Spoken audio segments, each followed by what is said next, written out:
Can we talk for a moment about how we begin to process the barrage of negative news and everything that shows up on our phones? And I think it's really overwhelming to a lot of people and creating anxiety for people. I know I've just shut it down. So how do we start doing this for ourselves? Like, is there a certain amount of time every day we should put the phone down? So there's a difference between being informed and inundated. And if there's something really important happening in the world, people will be talking about it. So you do not need to be checking the news. That is the truth. And right now, I'm going to hear it from Gail eventually. Yes. Well, no, but I mean it. Like, watching Gail's one thing. Yeah. Reading the headlines on your phone is a totally different game. Yeah. Because those headlines are written as a way to bait you to stay online more. Why? That's right. Because they make money when you stay online. The headlines are baited to get you to go to read the whole story. Correct. And you become so distracted. Yes. And also, the more you stay online, the more money platforms make. So they're incented to write scary headlines because it entices you to click because of something called the curiosity gap. So it is critical that you understand that the phone and the internet is a tool, but you've become the tool. And if you don't have boundaries with your phone, and I'm only going to give you one of them. Yeah. Because most people won't listen to this anyway. And then they're going to complain about how stressed out and overwhelmed they are. Yeah. The number one tool is this. Don't you ever sleep with your phone. You have to put your phone in the bathroom. And the reason is simple.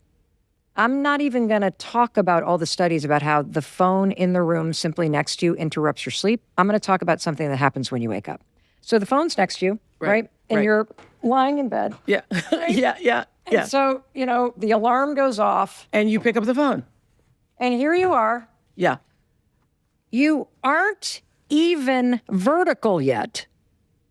And you have just allowed the world news and 1,000 strangers on Instagram to walk into your bedroom.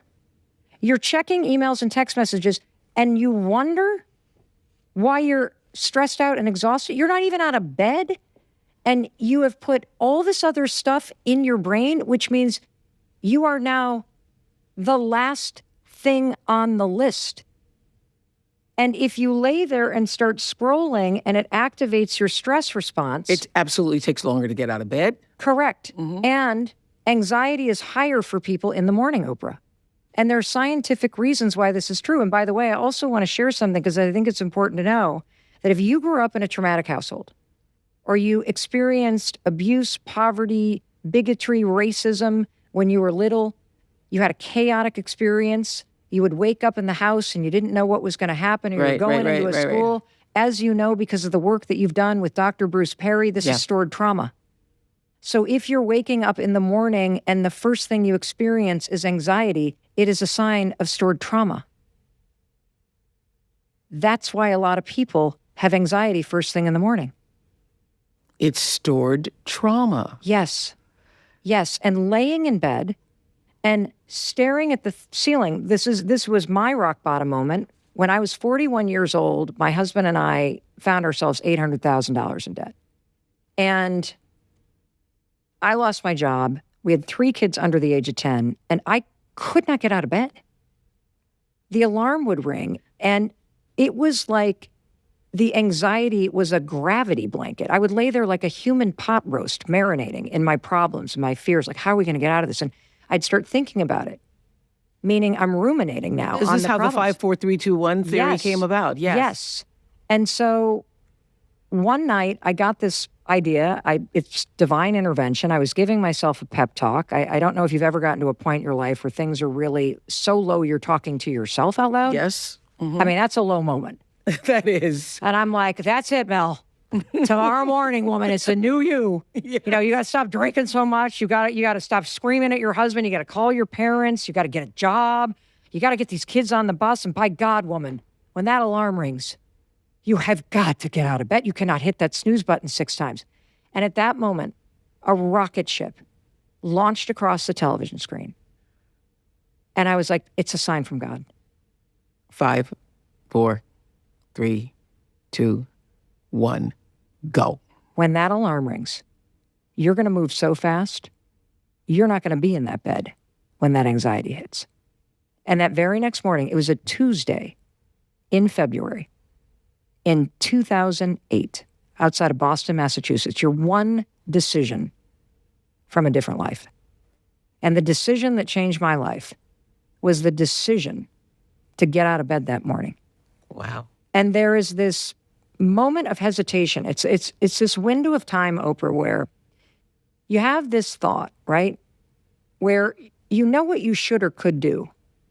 And you stop and you think about whether or not you want to. And it's in this 5-second window of thinking, you go up about what you want to do and whether or not you feel like doing it. Yeah. I don't want to. I don't. How's this going to help? This is where anxiety comes in. This is where all the stress comes. This is where procrastination comes in. And so that morning, I remembered the rocket launch, but I stopped and I started to think. And this moment of hesitation opens up, and I felt myself reaching for the snooze button like I had done so many mornings, because I was in this anxiety cycle, which makes you avoid things. It makes you run away from things. Was this before or after the TED Talk where you had a Oh, panic it was way attack? before. This is what led to it. Yeah. So I literally felt myself going, how's this going to help? I'm $800,000 in debt. I don't feel like getting up. I'm so anxious. How's this? And then I went 5, 4, 3, 2, 1, and I stood up. And something interesting happened. When you move from here to here. From here to here. You stop thinking and you do. Yeah. And the action overrides the swirling thoughts and sensation and reconnects you with your power. And that was the beginning of an entirely new life. It was how I started to cure my anxiety and heal it and stop responding to uncertainty by doubting my capacity and capability to deal with it. And anybody can develop this skill where you find yourself in a moment where you hesitate and you start to doubt yourself and you start to feel anxious and you just go 5, 4, 3, 2, 1 and you push through it and you take the next right step. And that first step is counting backwards. And what I know now, because this is spread around the world, it is used in clinical settings. It's incredible for OCD and PTSD. I know of over 1,000 people who have stopped themselves from committing suicide. Wow. Because they counted 5, 4, 3, 2, 1 in that moment after they hesitated. And also what you shared with us today, to be able to put your hand on the heart. And you can lay in bed if you feel yourself swirling and go, I'm okay, I'm safe, I'm loved, and I'm capable. 5, 4, 3, 2, 1. Let's go. Let's go. And the action proves that you are. The action quiets the mind. The action aligns the emotion in your body with forward momentum. And just like a domino, that first one that tips can tip the second one, but those two then can tip something 10 times its size. And move you in a different direction. Correct. Absolutely. And so I counted 5, 4, 3, 2, 1 all day long, every day. And it became a tool to help me push through those moments of Avoid anxiety. procrastination. Correct. Yes. Correct. And that's what turned my life around.